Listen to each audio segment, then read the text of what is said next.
हे दोस्तों, कैसे आप सभी लोग। Welcome back to my channel. तो दोस्तों, आज की इस वीडियो में मैं बात करने वाला हूँ जो अभी वॉर स्टार्ट हुई है मिडिल ईस्ट में, ईरान, इजराइल और कुछ मिडिल ईस्ट जो कंट्रीज़ हैं उनके बीच में। साथ ही साथ ये भी इस वीडियो में मैं आपको बताऊंगा कि कैसे अमेरिका जो है वो बाकी जो कंट्रीज़ का है वो साथ देता है और किस तरीके से उसने अपने जो मिलिट्री बेसिस है वो मिडिल ईस्ट के कुछ कंट्रीज़ में बना रखे हैं। ठीक है। एंड ये मैं आपको इस वीडियो में ये भी बताऊंगा कि इंडिया का क्या इससे नुकसान हो सकता है और क्या फ़ायदा हो सकता है। तो इस वीडियो के एंड तक ज़रूर बने रहेगा। इस वीडियो में मैं आपको हर एक जानकारी प्रॉपर तरीके से देंगे। बात करते हैं ईरान की। देखिए, आप सभी को पता होगा ईरान जो है वो मिडिल ईस्ट का एक काफ़ी डेवलप्ड कंट्री है। जैसे कि आपने देखा होगा मिडिल ईस्ट में जो एक ईरान है, एक ईरान एक ऐसी कंट्री अभी तक बची हुई है जिसने खुद को अपने आप को बचा के रखा है बाकी कंट्रीज से, अमेरिका से या इजराइल से। वो इसलिए क्योंकि मिडिल ईस्ट में जो बाकी देश है जैसे सीरिया हो गया, आपका लीबिया हो गया या फिर इराक हो गया, ये सारे वो देश हैं या तो ये कभी अमेरिका के फेवर में नहीं थे या फिर इन्होंने जो डॉलर है, जो अमेरिका का डॉलर है, उसको कभी एक्सेप्ट ही नहीं किया। इस वजह से चलते ही अमेरिका ने इन देशों के अंदर गृह युद्ध जैसे हालात पैदा कर दिए और वहाँ की जो सरकार थी उसको गिरा के अपनी द्वारा बनाई गई सरकार वहाँ पे उन्होंने चलाई और किस तरीके से बाकी कंट्रीज़ को जो है वो डिस्ट्रॉय करती है। और वहाँ पे कई सारे आतंकवादी संगठन जो है वो वहाँ पे डेवलप हो गए, जैसे ISI हो गया या फिर हिजबुल्ला हो गया और जैसे कई सारे जो है टेररिस्ट ग्रुप है जो वहाँ पे उभरे। बट उसी के चलते ईरान ने ये देखा कि उनको खुद के लिए और उनके अपने अंदरूनी मामलों को काफ़ी हद तक जो है वो सुरक्षित रखना है, उसको काफ़ी डेवलप रखना है, बाकी चीज़ों से दूर रखना है, बाकी देशों से दूर रखना है। इसलिए ईरान ने खुद के ऊपर काम किया। जब ईरान ने 1947 या 48 के बाद जब ईरान में क्रांति आई थी तो उसके बाद वहाँ की जो सरकार थी वो कुछ हद तक अमेरिका के फेवर में थी, क्योंकि अमेरिका चाहता था अपना वेस्टर्न कल्चर अपनाना। अगर ईरान वो अपना लेता तो पॉसिबिलिटी यही है कि ईरान अभी तक अमेरिका के फेवर में होता और अमेरिका को कई सारे फ़ायदे मिल चुके होते, जैसे ऑयल हो गया या उसके अलावा और भी जो चीज़ें हैं बेसिकली इकोनॉमिक तौर पे वो काफ़ी ज़्यादा फ़ायदा अमेरिका को मिलता है। बट जैसा कि 1979 में जब खमनेई की जो गवर्नमेंट है जब वो आई, जब खमनेई वहाँ के लीडर बने, सुप्रीम लीडर, तो उसके बाद उन्होंने ये देखा कि वेस्टर्न कल्चर किस तरीके से ईरान में आ चुका है और इसको हटाना ज़रूरी है। क्योंकि इस्लाम में आपको पता है दोस्तों कि वहाँ पे शराब पीना, ठीक है, या वहाँ पे बेसिकली नाच गाना करना या एक्सेप्ट वो सारी चीज़ें जो वेस्टर्न कल्चर में है वो इस्लाम में एक्सेप्ट नहीं है। इसलिए खामनेई की सरकार के आने के बाद उन्होंने 1 साल के अंदर ही जितने भी अमेरिका के समर्थन में थे उन सबको या तो मरवा दिया या फिर कानूनी तौर पे अपने अंडर में ले लिया। उसके बाद से लेके अब तक अमेरिका और ईरान के बीच में काफ़ी ज़्यादा तनाव रहा और ईरान ने कई बार कोशिश की परमाणु हथियार बनाने की, बट अमेरिका ने कई बार उसको नाकाम किया। और साथ ही साथ कहीं ना कहीं इजराइल का भी इसमें हाथ था, क्योंकि इजराइल ने अपनी मौसाद जो खुफिया एजेंसी है उसके द्वारा कई सारे साइंटिस्ट को उन्होंने अपने जासूसी खुफिया इंफॉर्मेशन के तहत तो मरवा दिया या फिर वो एक तरीके से गायब हो गए। लेकिन जब भी ईरान अपना बेसिकली न्यूक्लियर टेस्ट या फिर न्यूक्लियर वेपन्स रेडी करने के लिए या फिर उसको प्रोजेक्ट करने के लिए कभी भी किसी भी साइंटिस्ट को असाइन करता या फिर जब वो वहाँ तक पहुँच जाता तो कैसे ना कैसे करके उनके साइंटिस्ट या जो भी उनके प्रोजेक्ट है वो डिस्ट्रॉय हो जाते। ये देख के ईरान ने काफ़ी हद तक अपने आप को प्रिपेयर किया वेपन्स के थ्रू, आर्मी के थ्रू, देन अपने जो इस्लामिक कल्चर है उसके थ्रू, जिससे कि रशिया और जो एशिया में जो देश है जैसे चाइना, रशिया,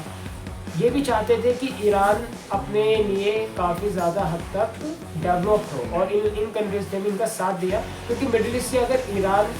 अमेरिका के फेवर में हो जाता या ईरान पूरी तरीके से तबाह हो जाता तो मिडिल ईस्ट में सिर्फ अमेरिका का वर्चस्व रहता, जो कि मिलिट्री बेसिस के थ्रू आपको देखने को मिलता है। यही कुछ हुआ 28 फरवरी को 2026 जब अमेरिका ने बेसिकली इजराइल के साथ मिलके वहाँ पे मिसाइल अटैक किए। देन उसके बाद फिर ईरान ने अब फैसला कर लिया था कि ये जो वॉर है अब इसको पूरी तरीके से फिनिश करना है, मतलब पूरी तरीके से अब ख़त्म करना है। तो उन्होंने अपने साइड से जो उनके बैलिस्टिक मिसाइल्स थी या उसके अलावा जो भी एडवांस मिसाइल्स थी उसके थ्रू उन्होंने हमला किया। और यही नहीं, उसके जो नेबर कंट्रीज़ हैं जैसे सऊदी अरब या फिर आपका कुवैत हो गया या फिर आपका यूएई हो गया, यहाँ पे जो भी मिलिट्री बेसिस है या जो भी इनके फेवर में है, अमेरिका के फेवर में, उस सब पे उन सभी कंट्रीज़ पे ईरान ने अटैक किया। साथ ही साथ ईरान का सिर्फ एक ही फोकस है कि जितने भी मिलिट्री बेसिस हैं मिडिल ईस्ट में उन सभी मिलिट्री बेसिस को ख़त्म करना, और अमेरिका का जो वर्चस्व है, जो उसकी पावर है, वो मिडिल ईस्ट में पूरी तरीके से ख़त्म कर देना, गायब कर देना। बट अमेरिका और इजराइल मिलके ऐसा चाहते हैं कि जो ईरान है उसमें जो भी गवर्नमेंट आए वो या तो अमेरिका के फेवर में रहे या फिर वो शांति से रहे, और जो भी रूल एंड रेगुलेशंस है यूएन की तरफ से या जो अमेरिका की तरफ से उसके थ्रू वो काम करे। बट जैसा कि आपने देखा होगा कि 2 मार्च को सुबह के वक्त खामनेई को अमेरिका और इजराइल द्वारा मार गिराया गया, मतलब एक तरह से उसकी उसमें मौत हो गई, ठीक है। और उसके बाद फिर ईरान ने अपने जो हमले हैं वो काफ़ी ज़्यादा तेज कर दिए बाकी सभी नेबर कंट्रीज़ में, ताकि खामनेई का जो भी बदला है या जो भी उसका मकसद है वो पूरा हो पाए। बट आपने देखा होगा कि जो इंडिया का 50% जो तेल आता है या 30% मान लीजिए वो अरब के साइड से ही आता है, चाहे वो सऊदी अरब हो गया, कुवैत हो गया या ईरान हो गया। और ईरान से भी काफ़ी हद तक हमारा डील हो रखी है जो फील्ड है उस पर। बट जो हार्मोज जो एक जगह है जो कि सऊदी अरब से आपने देखा होगा, छोटा सा एक नहर जैसा एक रास्ता जाता है जहाँ पे कई सारे जहाज़ जो कि अरब कंट्रीज़ के तेल पहुँचाते हैं एशिया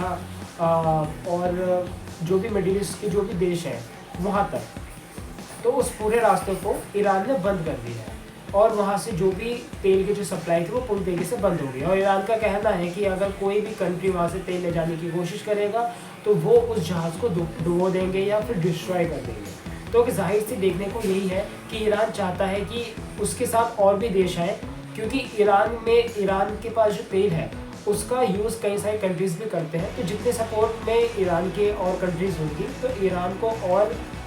हेल्प होगी जो वॉर है वो करने के लिए। बट ऐसा नहीं है दोस्तों, क्योंकि इजराइल और अमेरिका आपने देखा होगा दोनों ही न्यूक्लियर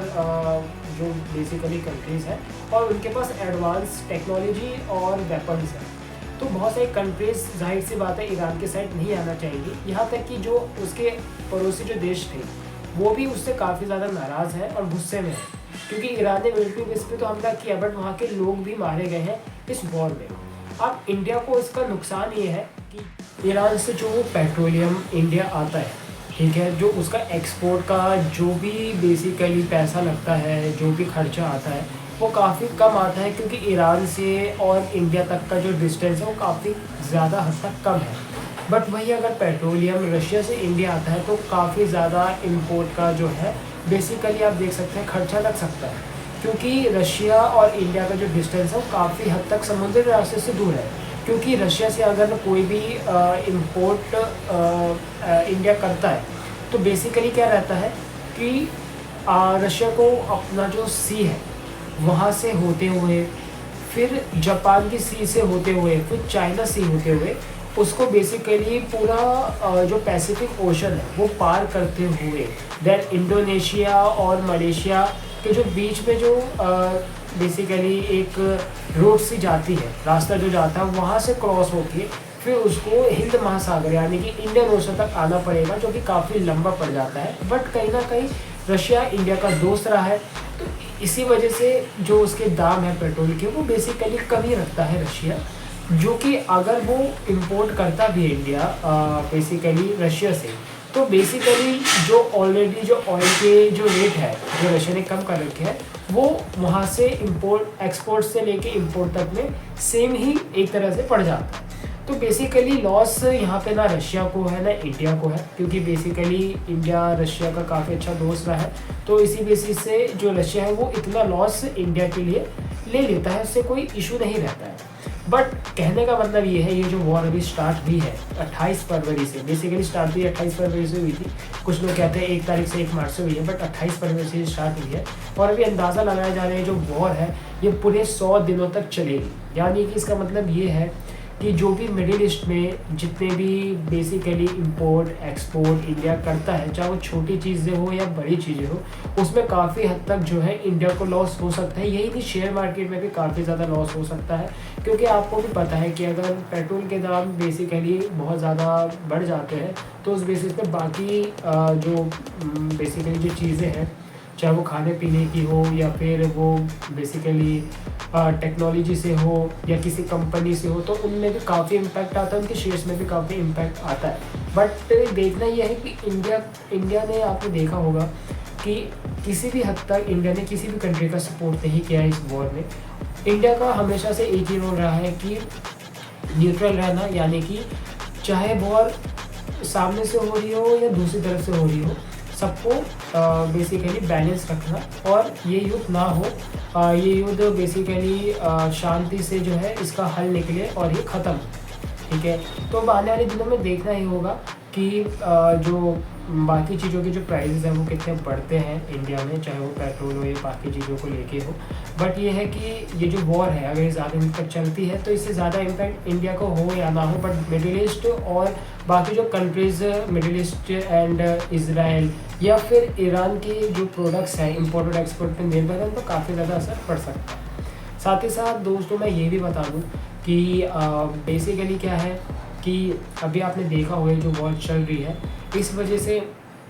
जो अमेरिका है, जो इसकी मिलिट्री बेसिस है, उनको भी काफ़ी ज़्यादा नुकसान हुआ है। और हो सकता है कि अभी आने वाले दिनों में ये इस वॉर की वजह से अमेरिका को भी काफ़ी ज़्यादा लॉस हो। और इंडिया को एक तरह से बेनिफिट ये भी है कि इंडिया